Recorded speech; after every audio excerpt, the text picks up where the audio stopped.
أعوذ بالله من الشيطان الرجيم.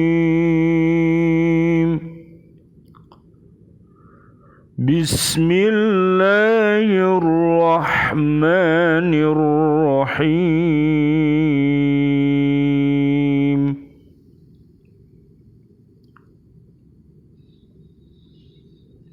أفحكم الجاهلية يبغون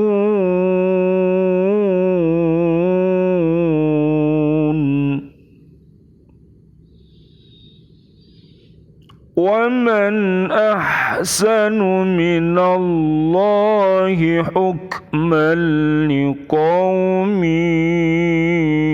يوقنون.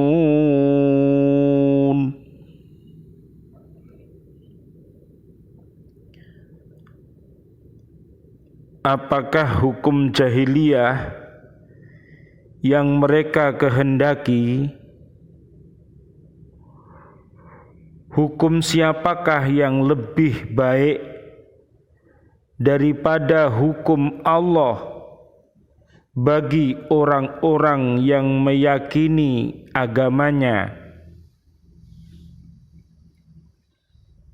Surat Al-Maidah ayat 50. Diriwayatkan bahwa Bani Nadir mengajukan perkara yang terjadi dengan Bani Quraidah kepada Nabi Shallallahu Alaihi Wasallam untuk diberi keputusan. Di antara Bani Nadir ada yang minta kepada Nabi Shallallahu Alaihi Wasallam supaya perkaranya diputuskan sesuai dengan keputusan yang berlaku di zaman jahiliyah, yaitu adanya perbedaan derajat antara dua golongan tersebut, sehingga diat yang dikenakan kepada Bani Quraidah menjadi 2 kali lipat diat yang dikenakan kepada Bani Nadir, karena menurut mereka Bani Nadir itu lebih kuat, lebih mulia, dan lebih tinggi derajatnya. Nabi Shallallahu Alaihi Wasallam tidak menerima permintaan mereka dan beliau bersabda, orang-orang yang dibunuh itu sama derajatnya, tidak ada perbedaannya. Orang Bani Nadir berkata, kalau begitu kami juga menolak dan tidak menerima yang demikian itu. Maka turunlah ayat surat Al-Maidah ayat 50 ini. Dalam ayat ini Allah Subhanahu wa ta'ala mencemooh dan menganggap perbuatan mereka sebagai sesuatu yang aneh.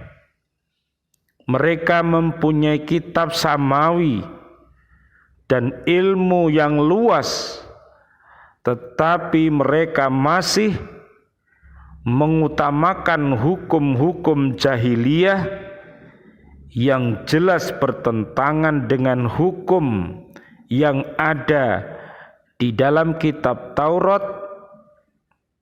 Padahal hukum-hukum Allah adalah hukum yang terbaik karena sifatnya menyeluruh, adil, dan benar, tidak memandang derajat dan lain sebagainya.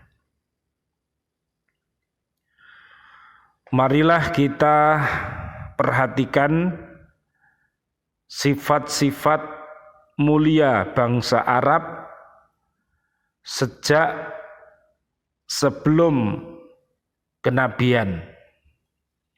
Mudah-mudahan dengan kita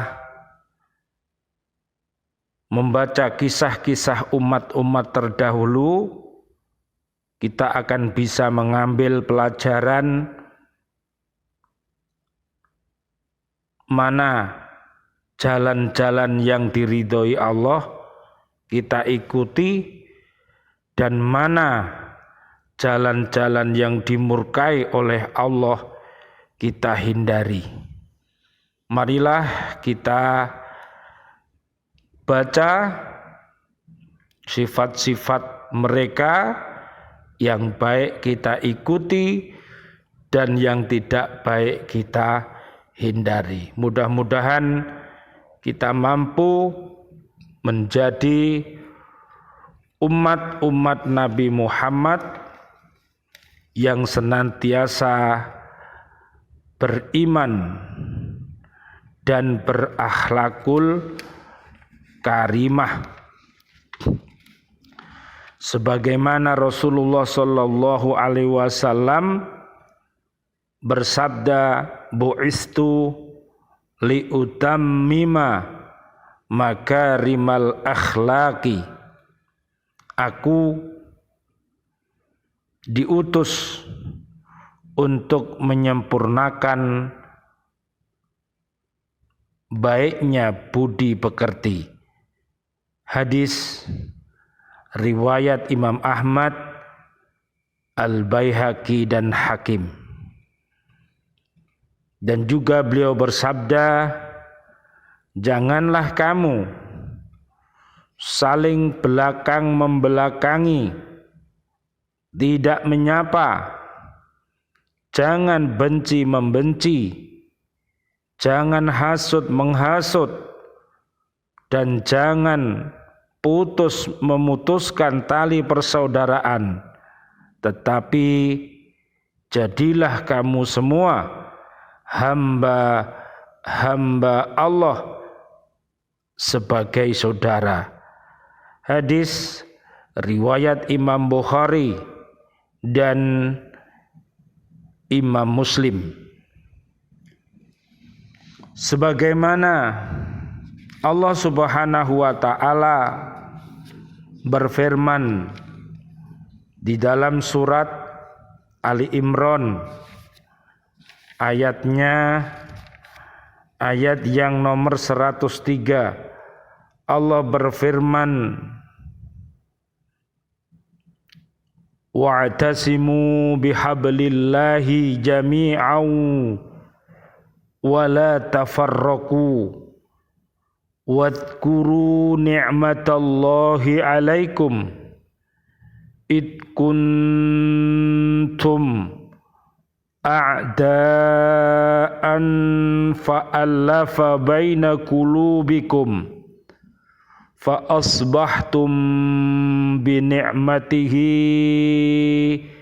ikhwana wa kuntum ala syafa hufratim minan nari fa anqadhakum minha kadzalika yubayyinullahu lakum ayatihi la'allakum tahtadun. Dan berpegang teguhlah kamu semuanya pada tali agama Allah, dan janganlah kamu bercerai-berai, dan ingatlah nikmat Allah kepadamu ketika kamu dahulu masa jahiliyah bermusuh-musuhan, lalu Allah mempersatukan hatimu sehingga dengan karunia-Nya kamu menjadi bersaudara. Sedangkan ketika itu kamu berada di tepi jurang neraka, lalu Allah menyelamatkan kamu dari sana. Demikianlah Allah menerangkan ayat-ayatnya kepadamu agar kamu mendapat petunjuk.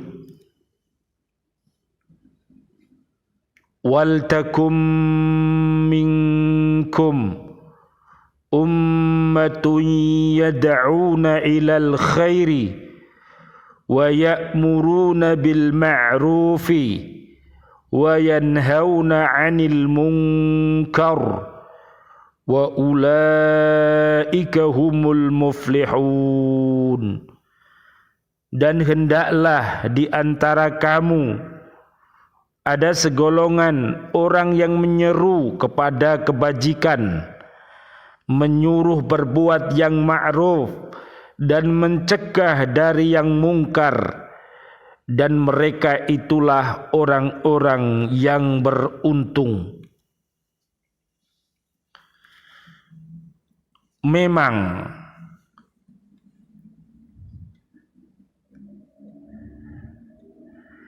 kita memungkiri bahwa di tengah kehidupan orang-orang jahiliyah pra kenabian di Jazirah Arab banyak terdapat hal-hal yang hina, amoralitas, dan masalah-masalah yang tidak bisa diterima akal sehat dan tidak disukai manusia. Meskipun begitu, mereka masih memiliki akhlak-akhlak terpuji dan mengundang decak kagum. Sifat-sifat mulia yang dimiliki menjadi bekal penting dalam penerimaan tugas kenabian. Akhlak mulia tersebut menentukan bahwa bangsa Arab memang layak menerima amanah dakwah Islam ke seantero jagat. Di antara akhlak-akhlak itu antara lain satu, kedermawanan. Mereka saling berlomba-lomba dan membanggakan diri dalam masalah kedermawanan dan kemurahan hati. Bahkan separuh syair-syair mereka bisa dipenuhi dengan pujian dan sanjungan terhadap kedermawanan ini.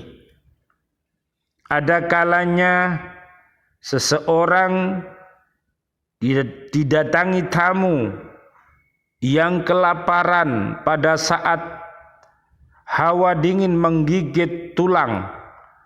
Sementara saat itu dia tidak memiliki kekayaan apapun selain ekor unta yang menjadi penopang hidupnya. Namun rasa kedermawanan bisa menggetarkan dirinya, lalu dia pun bangkit menghampiri unta satu-satunya, lantas menyembelihnya agar bisa menjamu tamunya. Dengan sifat kedermawanan seperti itu, bahkan mereka bisa menanggung pembayaran denda dalam hal hukum pidana dengan jumlah sangat tinggi dan membuat mata terbelalak, sehingga tidak jarang hal ini justru menyebabkan pertumpahan darah dan mengakibatkan kematian. Yang pasti mereka bisa membuat pujian dan membanggakan diri, terutama dari kalangan para penguasa dan para pemimpin. Di antara pengaruh sifat ini, mereka biasa bangga karena minum khamr, arak, bukan kebanggaan karena meminumnya, tetapi hal itu dianggap sebagai salah satu cara menunjukkan kedermawanan dan paling mudah untuk menunjukkan pemborosan. Maka tidak heran jika mereka menyebut pohon anggur dengan nama kedermawanan, sedangkan arak yang terbuat dari anggur disebut bintul karam atau putri kedermawanan. Pengaruh lainnya terlihat pada kebiasaan bermain judi. Mereka menganggap main judi sebagai salah satu cara mengekspresikan kedermawanan. Karena laba dari judi itulah mereka bisa memberi makan orang-orang miskin, atau mereka menyisihkan sebagai uang dari andil orang-orang yang mendapat laba. Oleh karena itu, Al-Quran tidak mengingkari manfaat dari khamr atau arak dan judi.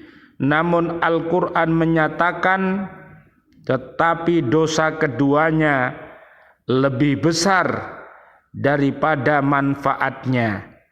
Surat Al-Baqarah ayat 219. Yang kedua, memenuhi janji. Di mata mereka, janji adalah hutang yang harus dibayar. Bahkan mereka rela anaknya sendiri terbunuh dan rumah mereka terbakar daripada mengingkari janji. Kisah Hani bin Mas'ud Asy-Syaibani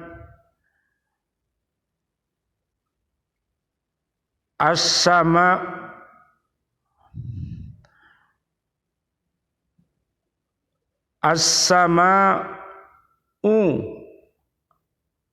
Al-bin Adiyah dan Hajib bin Zarrah sangat masyhur di dalam sejarah. Hani bin Mas'ud Asy-Syaibani adalah salah satu pemuka Arab di masa sebelum Islam. Diceritakan ia telah berjanji memberikan suaka atau perlindungan kepada keluarga Nu'man bin Munzir. Ia tetap menjaga janji itu meski diancam oleh Imperium Persia.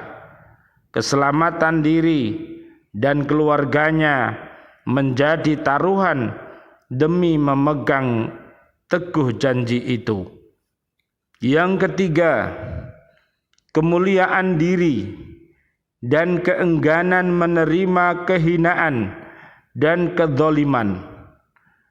Akibatnya mereka sering berlebih-lebihan dalam masalah keberanian, sangat pencemburu dan cepat naik darah. Mereka tak mau mendengarkan kata-kata yang menggambarkan kehinaan dan pelecehan, melainkan mereka bangkit menghunus pedang lalu pecah perang yang berkepanjangan. Mereka tak mempedulikan kematian yang bisa menimpa pada diri sendiri karena hal itu. Yang keempat, pantang mundur.